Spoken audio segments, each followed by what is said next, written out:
बिस्मिल्लाहिर्रहमानिर्रहीम। अस्सलाम वालेकुम। आज की वीडियो उन ख़वातीन के लिए है जिन्हें हैज़ के मसाइल हैं, मेंसेस बंद हो जाते हैं या कम मिक़दार में आते हैं या दर्द के साथ आते हैं। उनके लिए आज मैं एक हर्बल टी का टोटका लेकर आया हूं जिसका इस्तेमाल इंशाल्लाह बीमारी में शिफा का सबब बनेगा। आपने लेनी है तुख्म गाजर 10 ग्राम, तुख्म सोया 10 ग्राम। इन्हें आपस में मिक्स करें और 3 हिस्सों में आप इन्हें डिवाइड कर लें। 3 हिस्सों में आप इन्हें तकसीम कर लें।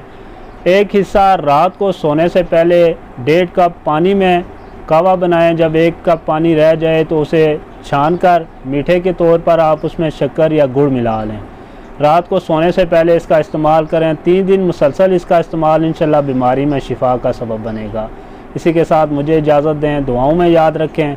चैनल पर नए हैं तो चैनल को ज़रूर सब्सक्राइब कर दें। वीडियो अच्छी लगे तो इसे लाइक और शेयर करना ना भूलें। अल्लाह पाक सबका हामी और नासिर